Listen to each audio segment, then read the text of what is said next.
Brilliance Audio presents After Nightfall by A.J. Banner, performed by Terry Schnaubelt. Lauren is flirting with my fiancé over the dinner I spent hours preparing.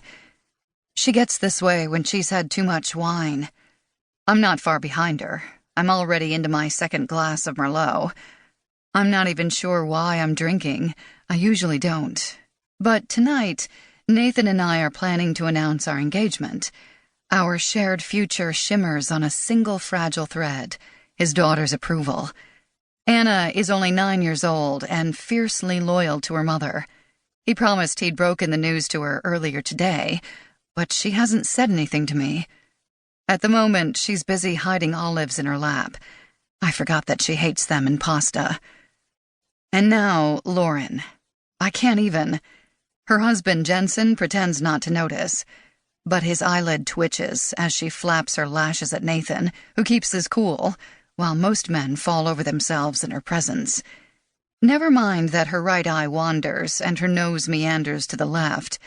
She exudes a strange, hypnotic allure. Her little black sheath dress clings to her curves as she leans over Nathan to refill his wineglass. Her left breast touches his arm, and my face heats. I bet she hovers over her patients this way, everyone's fantasy nurse. Compared to her, I feel frumpy in my lavender dress, although the silk flatters my hips and the color brings out the brown in my eyes. I dab at my mouth with a cloth napkin, gaze out at the November dusk, at the ocean glimmering through the trees.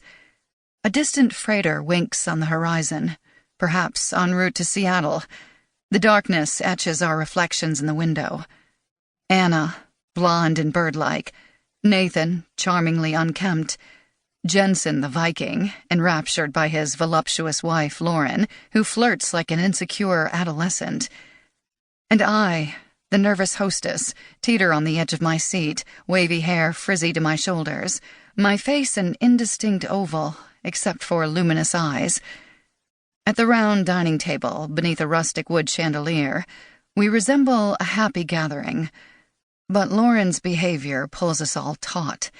Perhaps I should not have invited her, but I've known her forever. I long for our childhood friendship. Two girls giggling under the covers, sharing secrets at sleepovers. But those days are gone. Anna watches Lauren surreptitiously, copying her movements, gripping her glass of sparkling apple juice between her finger and thumb. She's been mimicking Lauren all evening.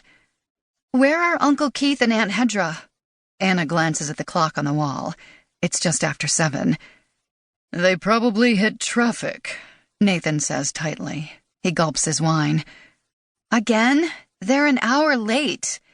Anna pushes a strand of fine blonde hair behind her ear. "Auntie Hedra promised to show me how to put on lipstick. You want a lesson?" Lauren says, smoothing the napkin draped across her lap. "I'm happy to teach you. Anna's too young for makeup," Nathan says sharply, turning to his daughter.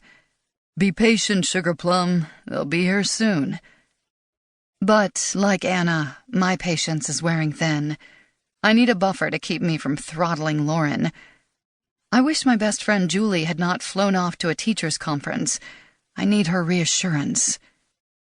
"That's all you're having?" Lauren's gaze slides to Nathan's half-empty wineglass.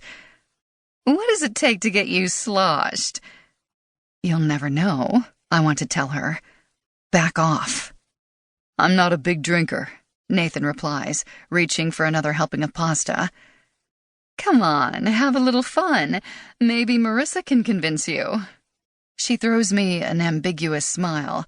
I could convince Nathan to kick her out, but I'm better than that. And Jensen should be the one to rein her in. He's staring out the window, his mind a mile away. "How long have you and Lauren known each other again?" Nathan says, resting his hand on mine. The warmth of his touch gives me temporary comfort. "Since we were 5, Lauren says, slurring slightly. "Marissa moved in next door, just before school started in September.